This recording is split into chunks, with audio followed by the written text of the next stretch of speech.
الحمد لله الذي جعل الشمس والقمر بحسبان والنجم والشجر يسجدان وفضل زمانا على زمان كما فضل مكانا على مكان وإنسانا على إنسان.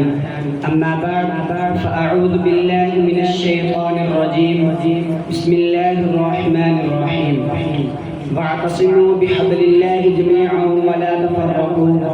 صدق الله العظيم وصدق رسوله النبی الکریم. اٹھ کے خورشید کا سمانے سفر تازہ کرے. اٹھ کے خورشید کا سمانے سفر تازہ کرے. نفس سوختہ شم و سحر تازہ کرے. صدر مجلس محترم سادہ کرام اور میرے عزیز ساتھیوں، السلام علیکم ورحمۃ اللہ وبرکاتہ. حاضرین محترم، آج ملک بھر میں یوم ازادی منایا جا رہا ہے. ہر طرف خوشیاں ہیں، جلسے ہیں، جلوس ہیں، جھنڈے ہیں، چراغاں ہیں، نعرے ہیں، تقریریں ہیں. مگر آزادی کا جشن منانے والوں، کیا تم جانتے بھی ہو کہ اس آزاد ملک کے لیے کتنی ماں کے لبے جگر کٹ گئے، کتنی عصمتیں مٹ گئی، خون کے کتنے دریا بہ گئے، آرزو کے کتنے محل جل گئے.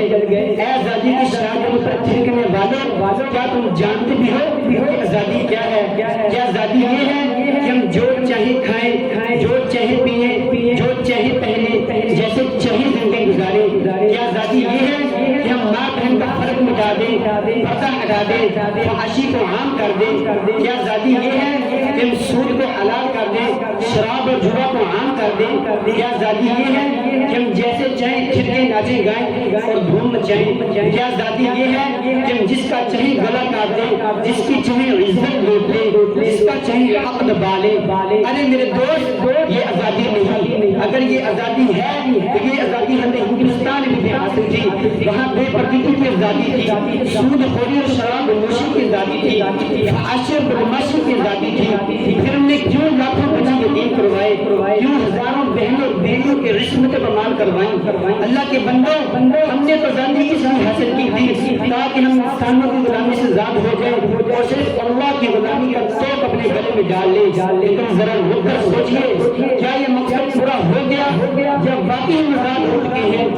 اگر ہم تصورات کی دنیا سے نکل کر حقائق کی دنیا میں قدم رکھیں تو بڑی تلخ صورتحال کا سامنا کرنا پڑتا ہے. صورتحال یہ ہے کہ پاکستان اس وقت 707 کھرب روپے کے قرضوں کے بوجھ تلے دبا ہوا ہے اور اس میں سود در سود لگنے کی وجہ سے روزانہ 1 روپے کا اضافہ ہو رہا ہے. پاکستان کا ہر گھرانہ لاکھوں روپے کا مقروض ہو چکا ہے.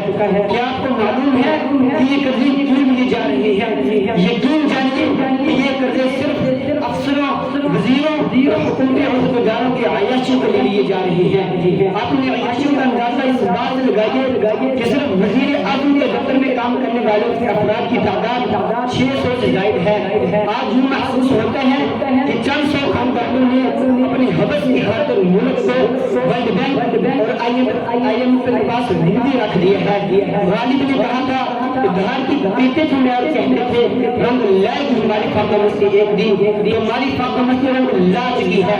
ہماری ذاتی سلب کر لی ہے، ہمیں غلامی کی زنجیروں کے اندر جبر کیا گیا ہے. IMF والے ہمارے حکمرانوں کو جو حکم دیتے ہیں وہ ہمیں تسلیم کرنا پڑتا ہے. وہ کبھی کہتے ہیں بجلی کے نرخ بڑھا دو، کبھی کہتے ہیں گیس نہیں کر دو، کبھی کہتے ہیں ملازمین کو بے روزگار کر دو، کبھی کہتے ہیں فلاں ٹیکس نافذ کر دو، کبھی کہتے ہیں مجاہدین کو جیلوں میں ڈال دو. اور ہمارے حکمران ان کے تمام احکامات کی بجاوری میں لگ جاتے ہیں. غلامی میں ناکام آتی ہے شمشیریں نہ تقدیریں، غلامی میں ناکام آتی ہے شمشیریں نہ تقدیریں. جو ہو